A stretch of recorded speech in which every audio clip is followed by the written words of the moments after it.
It's the Kenneth L. Johnson Show live on WPPM 106.5 LP Philadelphia. I'm your host, Kenneth L. Johnson. Excited to be here today. Thank you so very much for joining us. Listen, you know this is where you get your career and job search information. Extremely excited today to have an amazing guest, Mary Davis, South Florida, in the building. So we'll bring her on in a minute.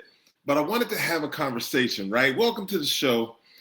We do this each and every Monday at 2 p.m. Eastern on 106.5 FM, WPPM Philadelphia, streaming worldwide. I'm your host, Kenneth L. Johnson. And around here, we talk career, culture, and community because this is the space where you belong. South Philly, what's good? I see everybody. Tierra Martin, thank you for checking in. I appreciate you, sis. All my people up north, I see you, Apple. Thanks for locking in with us today. Boo, what's good? I know y'all's Eagles won. Jermaine, West Philly, okay. We're going to have a good show today. We're going to have a really good show today, but I want to talk about something. I want to talk about what's happening out here in the space. Now, let me ask everybody something here. Are you hugging your job? Like literally, I want to know if you're hugging your job. And I know the term sounds kind of strange, but it is a real term indeed. There is a thing going on out here, and it's job hugging. I read a Newsweek article from a gentleman named Hugh Cameron, a great article, and he says you are. And he's not just talking about Philly, but the U.S. job market as a whole. We seem to be doing this thing called job hugging. Now, I'm not talking about you loving your job, an affectionate hug. Everybody needs one of those. We know that to be true. But I'm talking about holding on tight because the market feels uncertain, because the headlines about layoffs make you nervous, or because you're not sure if the grass is really greener somewhere else. Here at the Kenneth L. Johnson Show, you know, we used to say a thing about job hopping, chasing new opportunities, better pay, more growth. But right now, according to Mr. Cameron, what we're seeing is more and more people job hugging. They're choosing security, even if it means staying in a role that doesn't really stretch them. Now, everybody knows I'm a big proponent of the stretch assignment, finding opportunities to learn more, do more, be more to the organizations that you call home. But here's the reality. Playing it safe can protect you in the short run, but it might also cost you in the long term.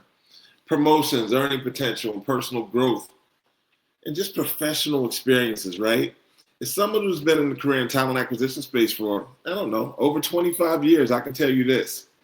The most successful professionals are the ones who know how to evaluate their position, recognize their strengths, and make intentional choices about their next move. What's your next move going to be? Are you going to job hug? Are you going to job hop? Like, what's happening? So, Philly, I'm asking you this. If you're driving around today, listening to the Kenneth L. Johnson Show here on 106.5 WPPM, that's amazing. I appreciate you. You can do both. I think I've kind of job hopped. I know I've had East Coast executives. We just celebrated our 24-year anniversary last week. It's amazing and just excited about that. Spent some time just reflecting on what that's all about. And it's kind of why today's show matters, right?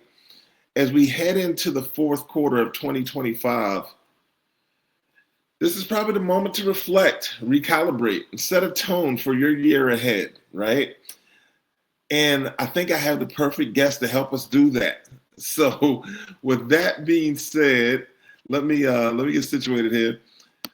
With that being said, I'd like to bring Mary Davis to the stage. Now, hold on, Mary. Before you go in your bag and talk about what you're doing, I just want to let my audience know that this isn't just somebody that I like dragged into the studio. That her time is extremely valuable. I've spent time every summer with Mary. Don't get it twisted. Mary's a married woman. I've spent time in the summers with Mary during the National Urban League Conference, where Mary and her company, D&M Consulting, they do a ton of work supporting the National Urban League and the conference and setting up the virtual career fair. But also, Man, I've done LinkedIn reviews with Mary. I've done career coaching side by side with Mary. This is a person who I value. This is somebody you need in your network. And we're going to dig into how to make the end of year reviews count, how to reflect on your wins and lessons from this year, and how to decide whether to pivot, pace yourself, or perfect what you've already built. Mary Davids, what's going on? Hey, Ken. Thank you so much for having me. Thank you for the intro. Yes, we've known each other for a while. I'd say 12 years or so now. But I really enjoy working with you, and I'm honored to participate and be a part of your show. Yeah, so excited to have you on the Kenneth L. Johnson Show. We do this each and every Monday at 2 p.m. on WPPM FM 106.5 in Philly, streaming worldwide. So all the people in South Florida can hold you down, and also broadcasting live on LinkedIn. So Mary, listen, do me a quick favor. Please tell my audience about you and the work that you do. Well, I own a career consultancy, D&M Consulting Services, LLC. And what we do is we help people create a roadmap for success for their careers. We work with businesses, nonprofit and for-profit, and also one-on-one for people who are looking to elevate in their careers. We work with businesses to help them make sure they're retaining top talent.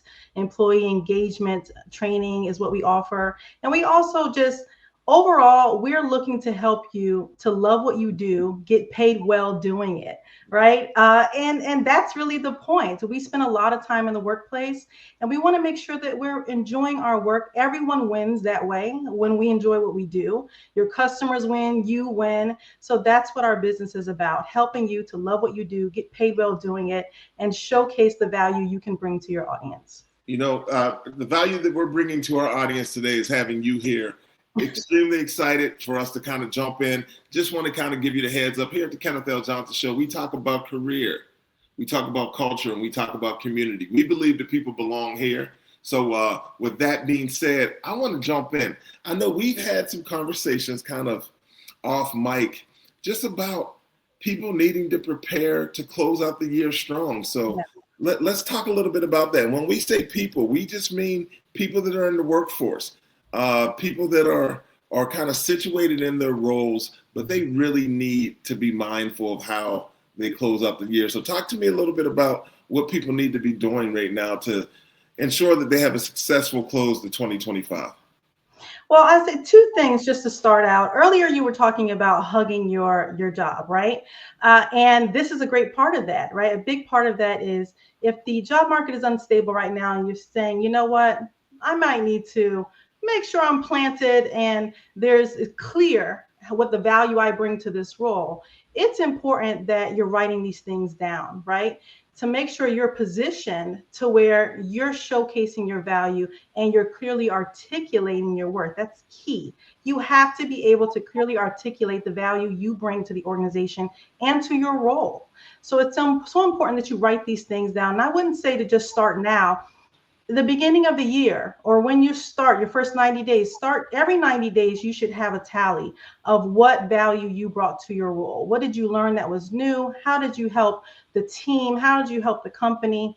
And while you're writing those things down, it's important to note that at the end of the year, when your manager is assessing your value, you can recall those events. You can recall all those things when sometimes we don't remember. If we're not writing it down in real time and taking note of it, we don't remember because we're human. And also sometimes we chalk it up as, oh, that's just part of my job. That's what I'm supposed to do, right? If you're asked to train someone or you're asked to lead a team, perhaps you're not categorizing it as something that's of added value, but it is. So you do want to make sure that not only are you capturing what you're doing, but the result of what you're doing is very, very key, right? Yes, I did this extra project, but what was the outcome of it? How did it help us to reach our goal for our department, for our business? That's what's important. So making your interview reviews count means you have the data to support the value you brought to the role. But what's most important, one key question you need to answer every time you sit down and talk to your manager for yourself is, how did my work help move the business forward? How did my work help, right? So how did what I did every day, this quarter, this year, how did we move the business forward because I contributed in this way? That will help you link your work to the outcome. And that's purposeful work.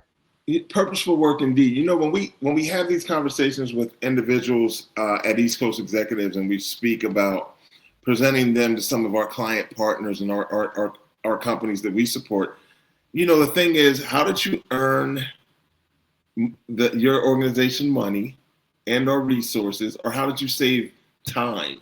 Yeah. Right? The things that are important, and often people can't verbalize that in a succinct way that allows them to tell a story, an impactful story about the way they've added value at their organization. So we kind of strip all of that down and literally say, all right, let's build a story around this job and the job before it, right? And get you to where you're sitting in front of your direct report, right? You're sitting in front of this person and you're able to tell a story about the wins. People don't always know their own wins, Mary. So you're using, when you say people should write things down, I know there's some great planners. Like people have actual planners out here in this world that they're using, right? But do you have any type of software or anything that you're using? I know you probably don't need anything fancy. I put everything in notes on my phone. Yeah, I'm so old school, Ken. I write things down, but here's the thing. Here's how you know when something's valuable and important that you should jot down, right? If it stretches you, if it's an assignment that stretches your abilities, where you have to learn a new skill perhaps, or work with a new team. That's something, as you're in commute perhaps, or in the middle of the night, you open up the notes on your phone and you jot it down. Just capture it in any way you can, what works for you. I always believe in just go with what works for you, because if you don't, it becomes a task. And it's another task, maybe you won't be consistent with it, right? So use the tools that you normally use, right? If it's notes, if it's sending a text to yourself, an email to yourself, whatever the things are, but just capture the value you're bringing to your company, to your organization. And something else I wanted to note, it's the formula that I use and I tell my clients to use when we're trying to capture the big picture is, here's the work I did, right? So here's what I was assigned to do, right? Here's the outcome of that work. Here's how successful I was at it. And here's where I went above and beyond on that work, right? Above and beyond gets you your exceeds, right? Your meets is, this is the work I delivered what you asked of me, right? And what you want to do, especially if you're looking for promotion, positioning yourself for promotion or opportunities, you've got to hit what did I do above and beyond what I was assigned to do? That's your extra money. That's your exceeds. So here's what I was supposed to do. Here's how I did it, what I did, and here's how I went above and beyond to achieve results in this way. So perhaps maybe it wasn't your day-to-day. Maybe you worked in an employee network group and you put together a program, right? Talk about the things that you did above and beyond your role, and also be very, very good at your job, especially if you're looking for a promotion. And I know we'll talk about that coming up. When you're looking for opportunities, you have to, do the work, but go above and beyond. But you know what? Hey, I'm someone you should focus on and be mindful that I can bring additional value to the organization. Here's what I'm looking to do. Here's what I'm capable of doing. So what's your above and beyond? If you can notate a few of those throughout the year, it really helps you to set the story, as you mentioned earlier, of how can I achieve that exceeds? What did I do above what was asked of me? When we talk about I started out talking about job hugging and people being afraid or reluctant to explore other opportunities. I often think people think that I'm only speaking about outside of the organization, right? Right. I honestly believe that people really need to also look at exploring opportunities internally. And that's why you can't job hug. You still have to make yourself available to be seen and to be recognized for the things that you're talking about now, right? Yeah, you have to be solution-minded, I'd say. So people love to hire and place people who are great at problem solving. They have a problem they need solved, right? So if you're trying to position yourself to be looked at internally for opportunities, find out what the problems are that you can help to solve. right? And everyone wants to be connected to someone who can solve problems, right? So that's how you build and expand your name and your brand and reputation internally and possibly externally, right? This is a person I would call. I used to, when I worked 9 to 5, people would call my desk and ask me questions. I wasn't in a certain department, just random. And I always wondered, why are you calling me? But it wasn't because they knew I had the answer. It was because they knew I'd find the answer. Yeah. And that's the person you want to be. You want to be a person that can help someone solve a problem. So when your name is associated with solutions, it really expands your network and expands the eyes that are on you, saying, okay, this person represents value. And because of that, I can put them in any situation and they'll be able to solve the problems that we have for our business or our department. Okay. So I want to ask a few questions here. So I know I always tell people on this being very conversational, but when I have this, meaning the Kenneth L. Johnson Show, but when I have guests that I find are extremely special and skilled in the work that they do, like yourself, and we specialize in that here, having people with that background, I want to just get information for our audience. So I want to ask you a question. How can professionals turn their end-of-year performance reviews into real opportunities for advancement instead of just a box-checking exercise? How do we kind of solidify where we are and find that next opportunity? So here's the thing: when you're sitting in that performance review, whoever's giving you that performance review, they have boxes they have to check, right? So let them check their boxes. This is my advice. Let them check their boxes because they have to get it off their to-do list. What you do in addition to them checking their boxes is you need to have a plan of what you want to pursue within the next 90 days, right? So have a specific plan and say, you know what, this year, this is my goal. I want to work on this, the first quarter of the year. This is what I'd like to work on. Perhaps I want to be a part of such and such project. I want to be able to present in this way at a team meeting or a market meeting. What is the thing that you want to accomplish? And have you sought out ways to accomplish it? Make it easy for your manager. Make it easy for them to help you achieve your goals. Do you know someone? Is there someone that you're aware of that could help me to reach this goal? So you have to be very specific about what you want to do next, right? Don't put the responsibility on your manager to manage your career, right? Let them know what you're trying to pursue and have some things you've done to help yourself pursue those. Okay. If it's joining an employee network group, if it's shadowing someone else, if it's leading a team meeting, whatever the thing is, have a plan that you've created on your own. Sometimes people in the performance reviews, what they'll do is, we'll go through the process. Here's where you met your qualification, your expectations, etc. And then we kind of go through this mundane process, and there's really no concrete vision. There's no vision as to what's going to transpire within the first quarter of the next year. And we expect sometimes maybe our leadership is going to tell us, here's what I'm looking forward for you to do. No, here's what I want to do for the business, for the company. How can you help me to do that? I love that. I love that. It's the Kenneth L. Johnson Show live on WPPM 106.5 FM Philadelphia. We are here today with Mary Davids, D&M Consulting, and a friend of the show. Mary, we speak a lot about, you speak about, you know what? Let me back up a little. One of the things I really admire about you, and I'm going to say from afar, but I've seen it up close. We've been on several calls and meetings together, is that you're always open to offering a hand to your colleagues and peers, but you have a very unique skill set. You say you're kind of traditional in your approach to this note taking, but I've seen you mention like, oh, know what? I'll set the web page up and I'll do all of this. Like you're always the one like offering to do that, and then you have this system for people to register that's all software based and tech based. One, where did you learn that particular skill set? Like just being the colleague that people can depend on to offer a helping hand, but also you seem to kind of know what you're really good at, and you position yourself to fall right there. I'm going to say something. My friends laugh at me about this. I'm a person who feels that everything is figure outable, right? Okay. So Okay. Okay. I can figure out just about anything. Nothing, and Maya Angelou is one of my favorite all time.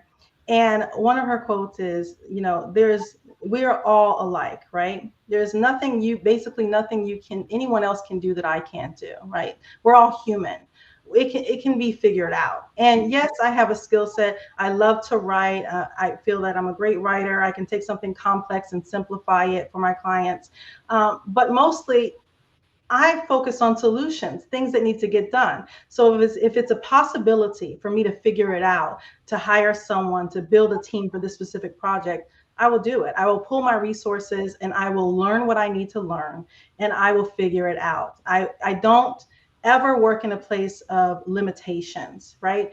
If it's we live in a world where there's an abundance of resources, right? If you're not the person, sometimes find the person and partner with the person, right? Find them. Yes. You Yes. have people, use your resources. I tell my kids that, use your resources, whatever that may look like, use it, right? And I'm a person of, again, solutions. So I accumulate this knowledge because I go and I seek it out. So if you say, hey, Mary, this is what we want to do, okay, we're going to figure out a way to do it. And we'll make sure at the end of the day, we're clear. And I wanted to talk about this point. Ken, consistency. I think between us, we've had our working relationship for years, and there's been a consistency in terms of how we deliver and help people with their careers, right? And I feel that when you have consistency builds trust. So people will come to you when you're consistently doing the work, showing up, solving the problems, and they will trust you with things perhaps that are not within your realm.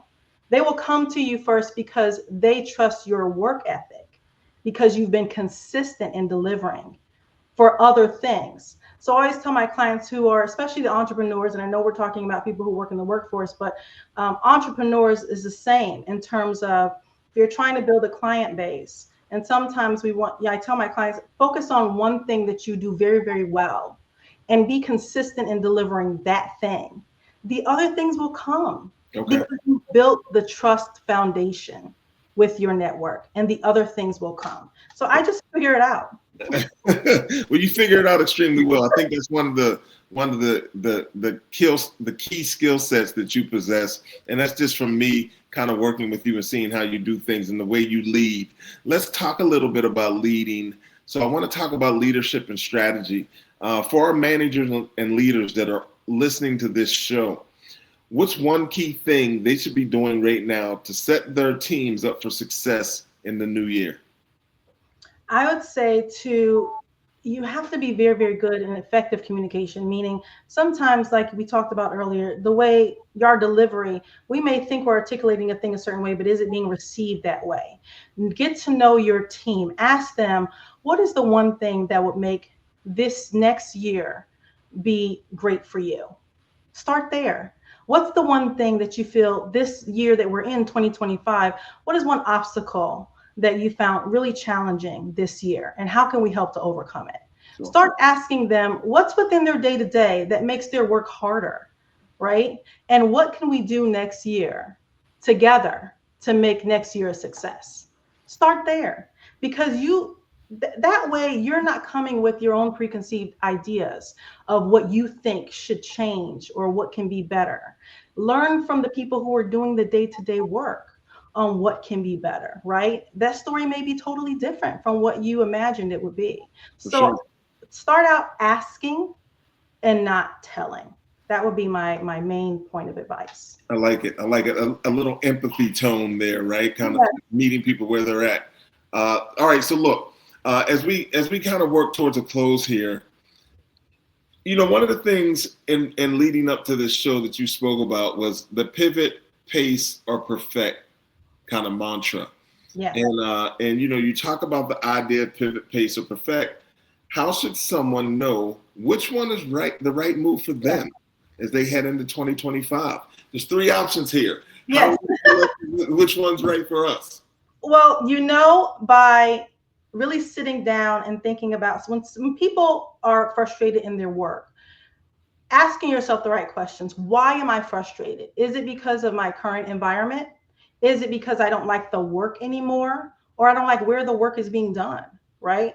So first, you've really got to narrow down what is the thing that you want to change to make your work better, right? So pivoting means I no longer like this industry. I no longer like this type of work, no matter where it is. It could be the best environment, it could be the top amount of money these people are paying me. I just don't like it anymore, right? It's not a passion of mine. That's when you pivot and you say, okay, what skills can I carry on to this other thing that drives me, that excites me, that I'm passionate about? How can I have these transferable skills to do that thing?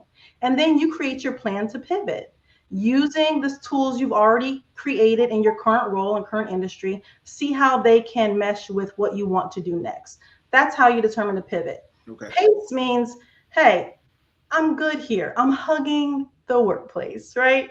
I am staying where I am. I'm on the even and steady road here. I don't want to ruffle any feathers. I'm not looking to, get into a higher role. I just want to be very good at my current role, get my little raise, and I don't want to do anything beyond that because I enjoy my work, my life outside of work. I'm lifestyle focused, right?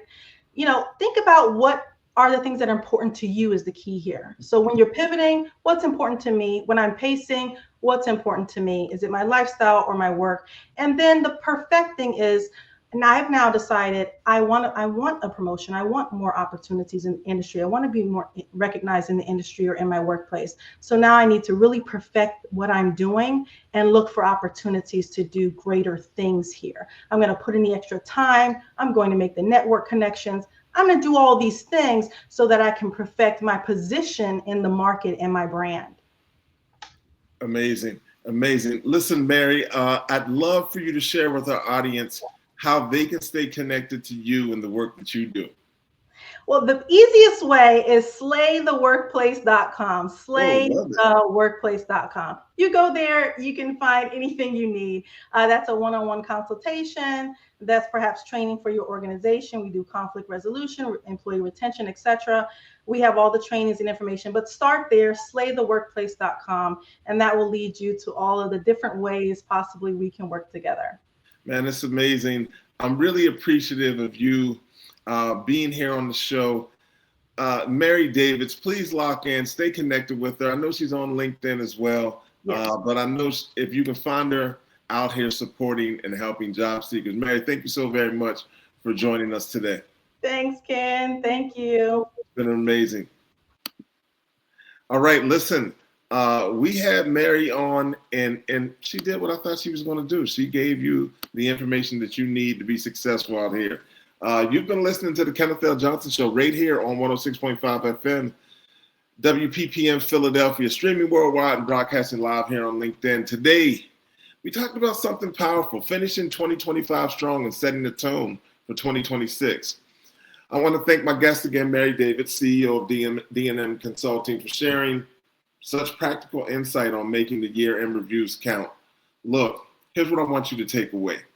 Whether you're job hugging for security or thinking about making a move, this is the moment to get intentional. Don't let fear hold you back, but don't move without a strategy either. And that's what we're here to do on the Kenneth L. Johnson Show. Support and assist individuals with strategy. And I'm not just talking about job seekers, leaders, hiring managers.